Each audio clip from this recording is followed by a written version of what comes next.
Chapter 5. Excuse me. Diagon Alley. Harry woke early the next morning. Although he could tell it was daylight, he kept his eyes shut tight. It was a dream, he told himself firmly.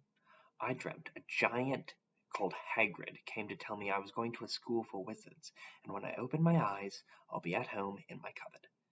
There was suddenly a loud tapping noise. There's Aunt Petunia knocking on the door, he thought, his heart sinking, but he still didn't open his eyes. It had been such a good dream. Tap, tap, tap. All right, Harry mumbled. I'm getting up.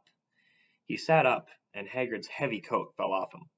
The hut was full of sunlight. The storm was over. Hagrid himself was asleep on the collapsed sofa, and there was an owl rapping its claw on the window, a newspaper held in its beak.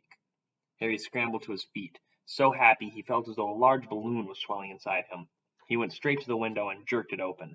The owl swooped in and dropped the newspaper on top of Hagrid, who didn't wake up. The owl then fluttered onto the floor and began to attack Hagrid's coat. Don't do that! Harry tried to wave the owl out of his way, but it snapped its beak fiercely at him and carried on, savaging the coat.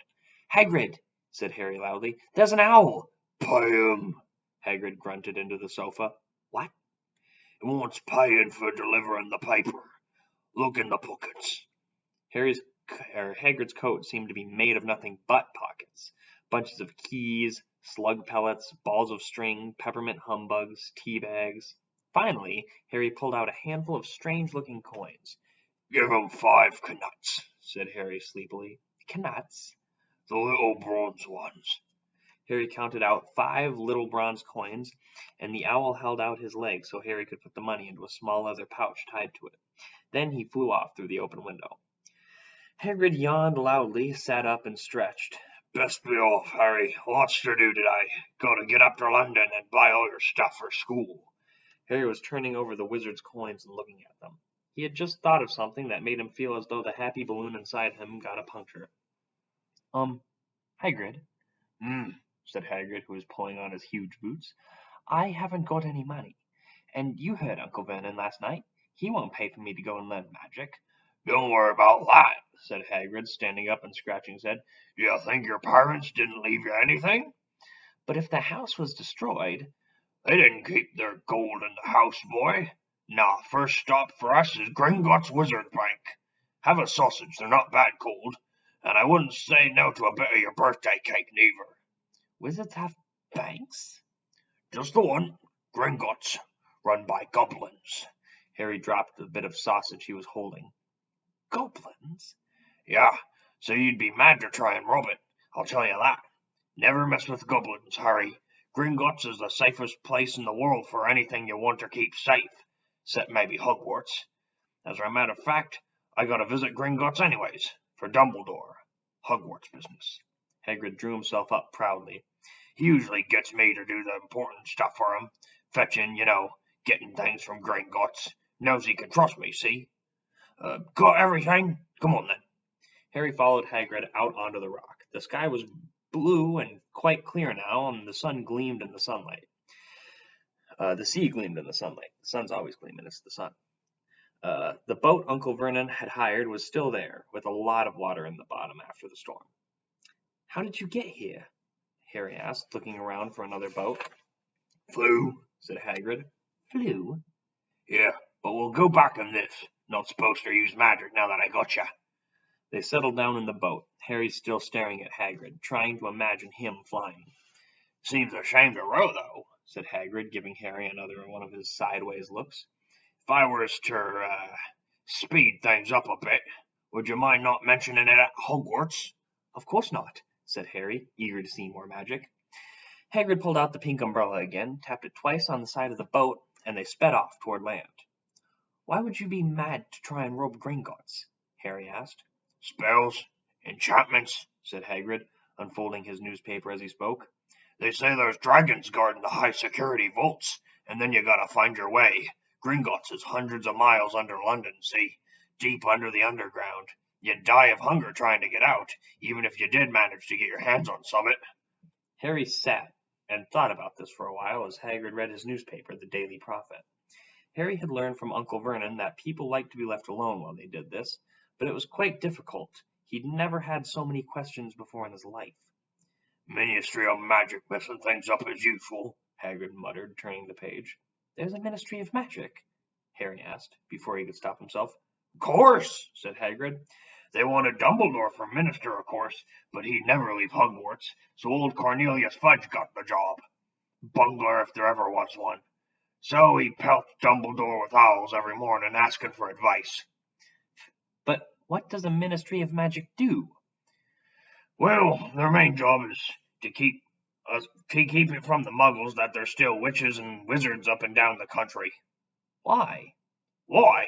Blimey, Harry. Everyone be wanting managed solutions for their problems. Nah, we're best left alone. At this moment, the boat bumped gently into the harbor wall.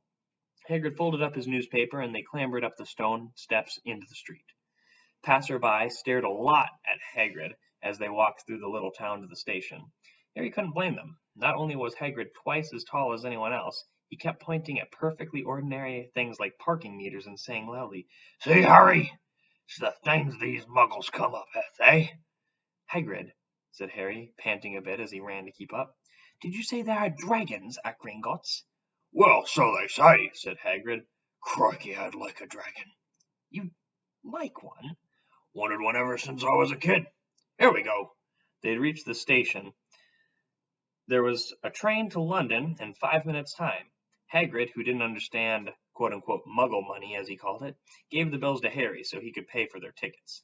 People stared more than ever on the train. Hagrid took up 2 seats and sat knitting what looked like a canary-yellow circus tent. "Still got your letter, Harry?" he asked as he counted the stitches.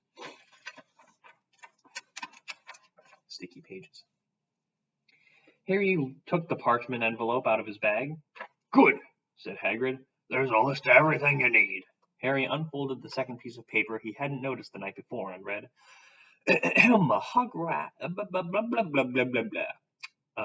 Hogwarts, School of Witchcraft and Wizardry. Uniform. First-year students will require 1. 3 sets of plain work robes, black. 2. 1 plain pointed hat, black, for day wear. 3. 1 pair of protective gloves, dragon hide or similar. 4. 1 winter cloak, black with silver fastenings. Please note that all pupils' clothes should carry name tags. Course books. All students should have a copy of each of the following. The Standard Book of Spells, Grade 1, by Miranda Goshawk. A History of Magic, by Bathilda Bagshot. Magical Theory, by Adalbert Waffling. A Beginner's Guide to Transfiguration, by Emmerich Switch. 1,000 Magical Herbs and Fungi, by Philides Spore. Magical Drafts and Potions, by Arsenius Jigger. Fantastic Beasts and Where to Find Them, by Newt Scamander. The Dark Forces, A Guide to Self-Protection, by Quentin Tremble. Other equipment: 1 wand, 1 cauldron, pewter, standard size 2, 1 set of crystal vials, 1 telescope, 1 set of brass scales. Student may bring an owl or a cat or a toad. Parents are reminded that first years are not allowed their own broomsticks. Can we buy all this in London? Harry wondered aloud. "If you know where to go," said Hagrid. Harry had never been to London before, although Hagrid seemed to know where he was going. He was obviously not used to getting there in an ordinary way. He got stuck in the ticket barrier on the underground and complained loudly that the seats were too small and the trains too slow. "I don't know how the muggles manage without magic," he said as they climbed a broken-down escalator that led up to a bustling road lined with shops. Hagrid was so huge that he parted the crowd easily. All Harry had to do was keep close behind him. They passed bookshops and music stores, hamburger restaurants and cinemas, but nowhere that looked as if though it would sell a magic wand. This was just an ordinary street full of ordinary people. Could there really be piles of wizard gold buried miles beneath them? Were there really shops that sold spellbooks and broomsticks? Might this not all be some huge joke that the Dursleys had cooked up? If Harry didn't know that the Dursleys had no sense of humor, he might have thought so. Yet, somehow, even though everything Hagrid had told him so far was unbelievable, Harry couldn't help trusting him. "This is it," said Hagrid, coming to a halt. "The Leaky Cauldron. It's a famous place." It was a tiny, grubby-looking pub. If Hagrid hadn't pointed it out, Harry wouldn't have noticed it was there. The people hurrying by didn't glance at it. Their eyes slid from the big bookshop on one side to the record shop on the other, as if though they couldn't see the leaky cauldron at all. In fact, Harry had the most peculiar feeling that only he and Hagrid could see it. Before he could mention this, Hagrid had steered him inside. For a famous place, it was very dark and shabby. A few old women were sitting in a corner, drinking tiny glasses of sherry. One of them was smoking a long pipe. A little man in a top hat was talking to the old bartender, who was quite bald and looked like a toothless walnut. The low buzz of chatter stopped when they walked in. Everyone seemed to know Hagrid. They waved and smiled at him, and the bartender reached for a glass, saying, "The usual, Hagrid." "Can't come. I'm on Hogwarts business," said Hagrid, clapping his great hand on Harry's shoulder and making Harry's knees buckle. "Good Lord," said the bartender, peering at Harry. "Is this? Can it be?" The leaky cauldron had suddenly gone completely still and silent. "Bless my soul," whispered the old bartender. "Harry Potter, what an honor!" He hurried out from behind the bar, rushed towards Harry, and seized his hand, tears in his eyes. "Welcome back, Mr. Potter. Welcome back." Harry didn't know what to say. Everyone was looking at him. The old women at the table, and the woman with the pipe was puffing on it without realizing it had gone out. Hagrid was beaming. Then there was a great scraping of chairs, and the next moment Harry had found himself shaking hands with everyone in the leaky cauldron. "Doris Crockford, Mr. Potter. Can't believe I'm meeting you at last." "So proud, Mr. Potter. I'm just so proud." "Always wanted to shake your hand. I'm all of a flubber."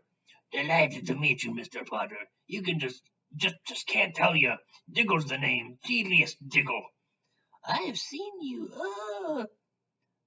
before," said Harry, as Diggle's top hat fell off him in excitement.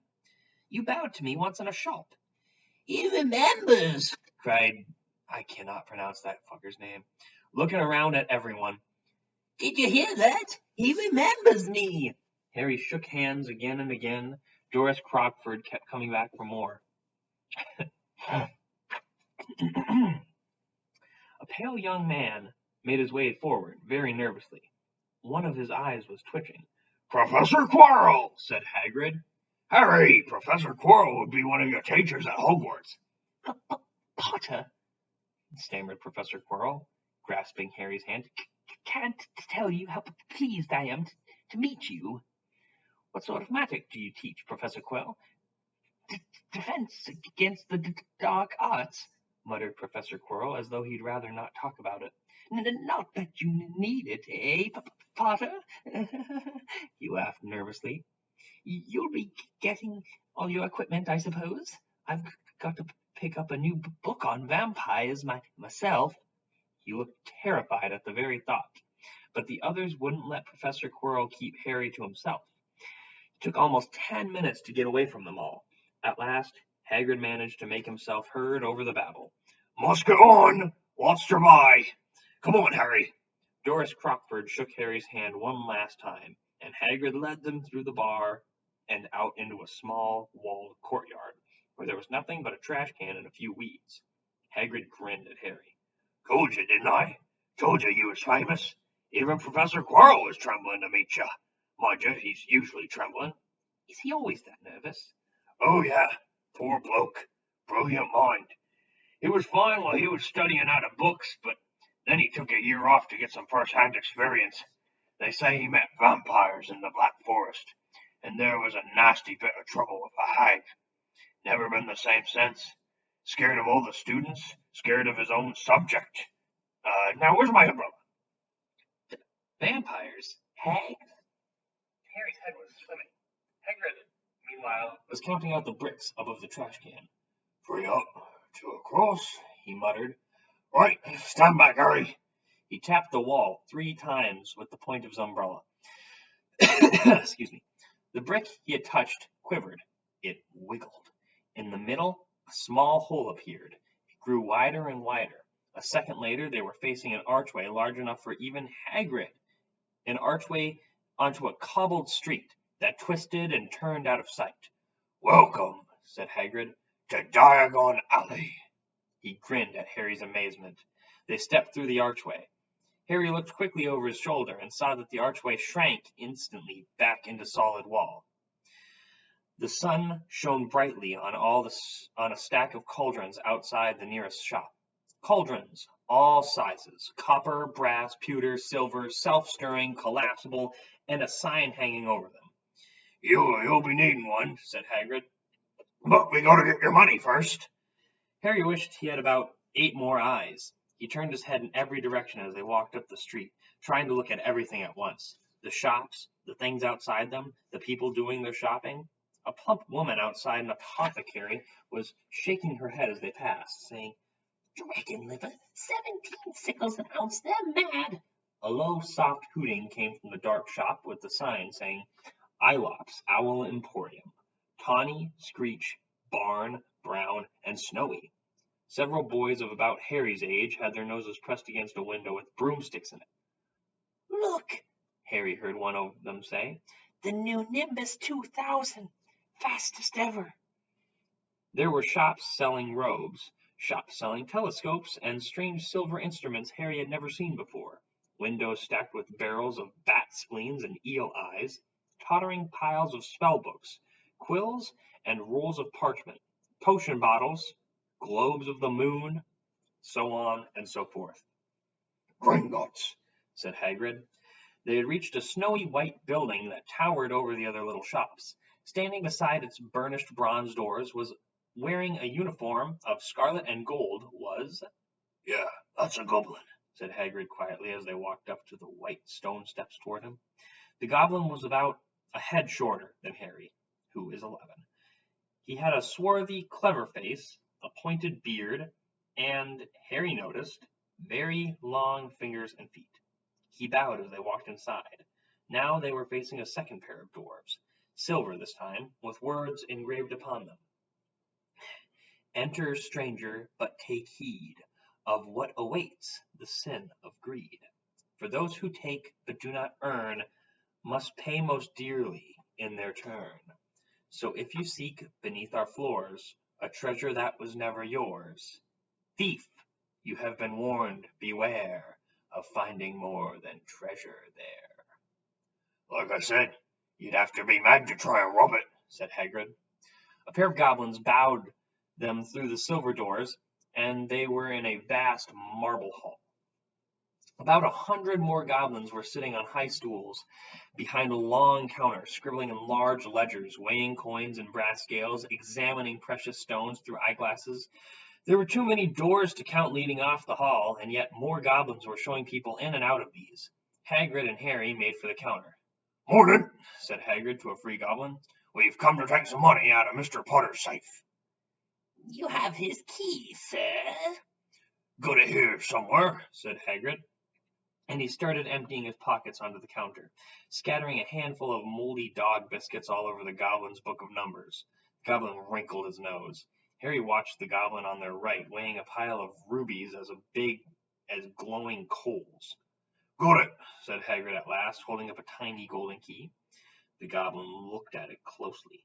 "That seems to be in order."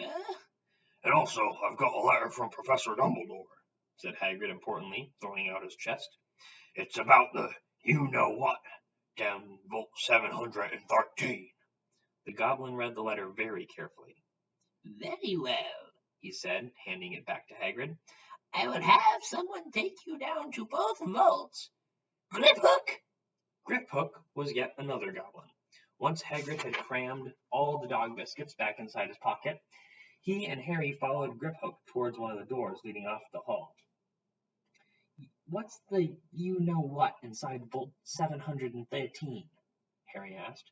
"Can't tell you that," said Hagrid mysteriously. "Very secret. Hogwarts business. Dumbledore trusted me. More'n my job's worth to tell you that." Griphook held the door open for them. Harry, who had expected more marble, was surprised. They were in a narrow stone passageway lit with flaming torches. It sloped steeply downward, and there were tiny little railway tracks on the floor. Griphook whistled, and a small cart came hurtling up the tracks toward them. They climbed in, Hagrid with some difficulty, and were off. At first, they just hurled through a maze of twisting passages. Harry tried to remember left, right, left, middle, fork, right, left, but it was impossible. The rattling cart seemed to know its own way because Griphook sure as hell wasn't steering. Harry's eyes stung as the cold air rushed past them. He kept them wide open. Once he thought he saw a burst of fire at the end of a lit passageway and twisted around to see if it was a dragon, but too late. They plunged even deeper, passing an underground lake, where huge stalactites and stalagmites grew from the ceiling and floor. "I never know," Harry called out to Hagrid over the noise of the cart. "What's the difference between a stalagmite and a stalactite?" "Stalagmite's got an M in it," said Hagrid. "And don't ask me questions just now. I think I'm gonna be sick." He did look very green. Excuse me. And when the cart stopped at last beside a small door in the passage wall, Hagrid got out and had to lean against the wall to stop his knees from trembling. Griphook unlocked the door. A lot of green smoke came billowing out, and it was cleared. As it was cleared, Harry gasped. Inside were mounds of gold coins, columns of silver, heaps of little bronze knuts. "All yours," smiled Hagrid. All Harry's. It was incredible. The Dursleys couldn't have known about this, or they'd have had it from him faster than a blink. How often had they complained how much Harry cost them to keep? And all the time there had been a small fortune belonging to him, buried deep under London. Hagrid helped Harry pile some of it into his bag. "The gold ones are galleons," he explained. 17 silver sickles into a galleon, and 29 knuts into a sickle. It's easy enough. Right. That should be enough for a couple of items, a couple of terms. We'll keep the rest safe for you." He turned to Griphook. "Vault 713 now, please, and can we move more slowly?" "Only one speed," said Griphook. They were going even deeper now and gathering speed. Oh boy, Hagrid. The air became colder and colder as they hurtled round tight corners, went rattling over an underground ravine, and Harry leaned over the side to try and see what was down at the dark bottom. But Hagrid groaned and pulled him back by the scruff of the neck. Vault 713 had no keyhole. "Stand back," said Griphook importantly. He stroked the door gently with one of his long fingers, and it simply melted away. "If anyone but Gringotts goblins tried that, they'd be sucked through the door and trapped in there," said Griphook. Said Hagrid, now. "How often do you check to see if anyone's trapped inside?" Harry asked Griphook. "About once every 10 years, said Griphook with a rather nasty grin. Something really extraordinary had to be inside this top security vault. Harry was sure, and he leaned forward eagerly, expecting to see fabulous jewels at the very least. But at first, he thought it was empty. Then he noticed a grubby little package wrapped up in brown paper lying on the floor. Hagrid picked it up and tucked it deep inside his coat. Harry longed to know what it was, but knew better than to ask. "Come on, back in this infernal cart, and don't talk to me on the way back. It's best if I keep my mouth shut," said Hagrid. One wild cart ride later, they stood blinking in the sunlight outside Gringotts. Harry didn't know where to run first now that he had a bag full of money. He didn't know how many galleons there were to a pound to know what he was blah, blah, blah, blah, blah, blah, blah. I'm going to take that sentence again, but I don't feel like editing it. So you get this little quirky, oh, it's Stephen moment. Okay. He didn't, oh, Jesus. He didn't have to know how many galleons there were in a pound to know that he was holding more money than he'd ever had in his whole life. There we go. That sentence was ridiculously hard for some reason. That's the third time I've tried to read that freaking thing. Okay. Anywho, more money than even Dudley had ever had. "Might as well get your uniform," said Hagrid, nodding toward Madame Malkin's robes for all occasions. "Listen, Harry, would you mind if I slipped off for a pick-me-up at the Leaky Cauldron? I hate them Gringotts carts." He did still look a bit sick, so Harry entered Madame Malkin's shop alone, feeling nervous. Madame Malkin was a squat, smiling witch dressed in all mauve, whatever the hell color that is. "Hogwarts, dear?" she said, when Harry started to speak. Got the lot here. Another young man being fitted up just now, in fact. In the back of the shop was a boy with pale, pointed face, was standing on a footstool while a second witch pinned up his long black robes. Madame Malkin stood, Harry on a stool next to him, slipped a long robe over his head, and began to pin it to the right length. "Hello," said the boy. "Hogwarts too?" "Yeah," said Harry. "My father's next door buying books, and my mother's up the street looking at wands," said the boy. He had a bored, drawling voice. "Then I'm going to drag them off and look at racing brooms. I don't see why first years can't have their own. I think I'll bully father into getting me one, and I'll smuggle it in somehow." Harry was strongly reminded of Dudley. "Have you got your own broom?" the boy went on. "No," said Harry. "Play Quidditch at all?" "No," Harry said again, wondering what on earth Quidditch could be. "I do. Father says it's a crime if I'm not picked up to play for my house, and I must say I agree. Know what house you'll be in yet?" "No," said Harry, feeling more and more stupid by the minute. "Well, no one really knows what house they're going to be in, do they? But I know I'll be in Slytherin. All our family have been. Imagine being in Hufflepuff. I think I'd leave, wouldn't you?" Said Harry, wishing he could say something a bit more interesting. "I say, look at that man," said the boy, suddenly nodding towards the front window. Hagrid was standing there, grinning at Harry and pointing at 2 large ice creams to show he couldn't come in. "That's Hagrid," said Harry, pleased to know something the boy didn't. "He works at Hogwarts." "Oh," said the boy, "I've heard of him. He's a sort of servant, isn't he?" "He's the gamekeeper," said Harry. He was liking the boy less and less every second. "Yes, exactly. I've heard he's sort of a savage. Lives in a hut on the school grounds, and every now and then he gets drunk, tries to do magic, and ends up setting his fire to his bed." "I think he's brilliant," said Harry coldly. "Do you?" said the boy with a slight sneer. "Why is he with you? Where are your parents?" "They're dead," said Harry shortly. He didn't feel much like going into the matter with this boy. "Oh, sorry," said the other, not sounding sorry at all. "But they were our kind, weren't they?" "They were a witch and wizard, if that's what you mean. I really don't think they should just let others sort in, do you? They're just not the same. They've never been brought up to know our ways. Some of them have never even heard of Hogwarts until they got their letter. Imagine.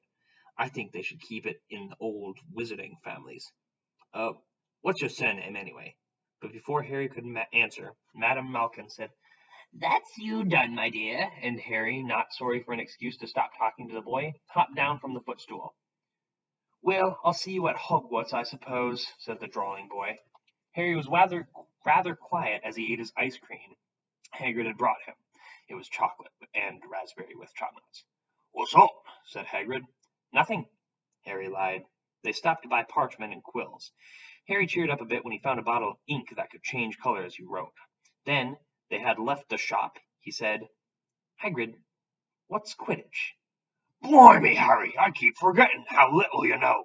Not knowing about Quidditch." "Don't make me feel worse," said Harry. He told Hagrid about the pale boy and Madame Malkin's. "And he said people from Muggle families shouldn't even be allowed in." "You're not from a Muggle family. If he'd known who you were. He's grown up knowing your name, if his parents are wizarding folk. You saw that everyone in the Leaky Cauldron was like when they saw you. Anyway, what does he know about it? Some of the best wizards I ever met came from Muggles families. Look at your mum. Look what she had for a sister." "So what is Quidditch?" "It's our sport, wizard sport. It's like soccer in the Muggle world. Everyone follows Quidditch. Played up in the air on broomsticks, and there's 4 balls. Sort of hard to explain the rules." Excuse me. "And what are Slytherin and Hufflepuff?" "Schoolhouses. There's 4. Everyone says Hufflepuff are a lot of duffers, but—" "I bet I'll be in Hufflepuff," said Harry gloomily. "Better Hufflepuff than Slytherin," said Hagrid darkly. "There's not a single witch or wizard who went bad who wasn't in Slytherin. You know who was one." Sorry, You know who was at Hogwarts? Years and years ago, said Hagrid. They bought Harry's school books in a shop called Flourish and Blots, where the shelves were stacked to the ceiling with books as large as paving stones, bound in leather. Books the size of postage stamps in covers of silk. Books full of peculiar symbols, and a few books with nothing in them at all. Even Dudley, who never read anything, would have been wild to get his hands on some of these. Hagrid almost had to drag Harry away from curses and counter-curses, bewitch your friends and befuddle your enemies with the latest revenges, hair loss, jelly legs, tongue-tying, and much, much, much, much, much more by Professor Vindictus Viridian. I was trying to find out how to curse Dudley. I'm not saying that's not a good idea, but you're not to use magic in the Muggle world except in very special circumstances, said Hagrid. And anyway, you couldn't work on any of them curses yet. You'll need a lot more study before you get her that level. Hagrid wouldn't let Harry buy a solid gold cauldron either. It says pewter on your list. Sorry, it says pewter on your list. But they got a nice set of scales for weighing potion ingredients and a collapsible brass telescope. Then they visited the apothecary, which was fascinating enough to make up for its horrible smell. A bad mixture of eggs and rotted cabbages. Barrels of slimy stuff stood on the floor. Jars of herbs, dried roots, and bright powders lined the walls. Bundles of feathers, strings, and fangs, and snarled claws hung from the ceiling. While Hagrid asked the man behind the counter for a supply of some basic potion ingredients for Harry, Harry himself examined silver unicorn horns at 21 galleons each, and minuscule, glittery black beetle eyes, 5 canuts a scoop. Outside the apothecary, Hagrid checked Harry's list again. Just your one left? Oh yeah, and I still haven't got your birthday present. Harry felt himself go red. You don't have to. I know I don't have to. Tell you what, I'll get your animal. Not a toad. Toads went out of fashion years ago. You'd be laughed at. And I don't like cats. Make me sneeze. I'll get you an owl. All the kids want owls. They're dead useful. Carry your mail and everything. 21 minutes later, they left Aelop's Owl Emporium, which had been dark and full of rustling and flickering, jewel-bright eyes. Harry now carried a large cage that held a beautiful snowy owl. Fast asleep with her head under her wing, he couldn't stop stammering his thanks, sounding just like Professor Quirrell. Don't mention it, said Hagrid gruffly. Don't expect you've had a lot of presents from the Dursleys. Just Ollivanders left now. Only place for one, Ollivanders, and you gotta have the best wand. A magic wand. This is what Harry had really been looking forward to. The last shop was narrow and shabby. Peeling gold letters over the door read, Ollivanders, maker of fine wands since 382 BC. A single wand lay on the faded purple cushion in the dusty window. A tinkling bell rang somewhere in the depths of the shop as they stepped inside. It was a tiny place, empty except for a single spindly chair that Hagrid had sat on to wait. Harry felt strangely, as though he had entered a very strict library. He swallowed a lot of new questions that had just occurred to him, and looked instead at the thousands of narrow boxes piled neatly right up to the ceiling. For some reason, the back of his neck prickled. The very dust and silence in here seemed to tingle with some secret magic. Good afternoon, said a soft voice. Harry jumped. Hagrid must have jumped too, because there was a loud crunching noise, and he got quickly off the spindly chair. An old man was standing before them, his wide, pale eyes shining like moons through the gloom of the shop. Hello, said Harry awkwardly. Ah, yes, said the man. Yes, I thought I'd be seeing you soon. Harry Potter. It wasn't a question. You have your mother's eyes. It seems only yesterday she was in here herself buying her first wand. 10 1/4 inches long, swishy, made of willow. Nice wand for charm work. Mr. Ollivander moved closer to Harry. Harry wished he would blink. Those silvery eyes were a bit creepy. Your father, on the other hand, favored a mahogany wand, 11 inches, pliable, a little more power, and excellent for transfiguration. Well, I say your father favored it. It's really the wand that chooses the wizard, of course. Mr. Ollivander had come so close to that he and Harry were almost nose to nose. Harry could see himself reflected in those misty eyes, and that's where Mr. Ollivander touched the lightning scar on Harry's forehead with a long, light finger. I'm sorry to say, I sold the wand that did it, he said softly. 13.5 inches, you. Powerful wand, very powerful. And in the wrong hands, well, if I'd known what that wand was going out into the world to do. He shook his head, and then, to Harry's relief, spotted Hagrid. Rubius Hagrid, how nice to see you again. Oak, 16 inches. Rather bendy, wasn't it? It was, good sir, yes, said Hagrid. Good wand, that one. But I suppose they snapped it in half when you got expelled, said Mr. Ollivander, suddenly stern. Yes, they did, yes, said Hagrid, shuffling his feet. I've still got the pieces, though, he added brightly. But you don't use them, said Mr. Ollivander sharply. Oh, no, sir, said Hagrid quickly. Harry noticed he gripped his pink umbrella very tightly as he spoke. Said Mr. Ollivander, giving Hagrid a piercing look. Well now, Mr. Potter, let me see. He pulled a long tape measure with silver markings out of his pocket. Which is your wand on? Well, I'm right-handed, said Harry. Hold out your arm, that's it. He measured Harry from shoulder to finger, then from wrist to elbow, shoulder to floor, knee to armpit, around his head, and as he measured, he said, Every Ollivander wand has a core of a powerful magic substance, Mr. Potter. We use unicorn hairs, phoenix tail feathers, and the heartstrings of dragons. No two Ollivander wands are the same, just as no two unicorns, dragons, or phoenixes are quite the same. And of course, you'll never get such good results with another wizard's wand. Harry suddenly realized that the tape measure, which was measuring between his nostrils, was doing this on its own. Mr. Ollivander was fitting around all the shelves, taking down boxes. That will do, he said, and the tape measure crumpled into the heap on the floor. Right then, Mr. Potter, try this one. Beechwood and dragon heartstring, 9 inches, nice and flexible. Just take it and give it a wave. Harry took the wand and, feeling foolish, waved it around a bit, but Mr. Ollivander snatched it out of his hand almost at once. Maple and phoenix feather, 7 inches, quite whippy.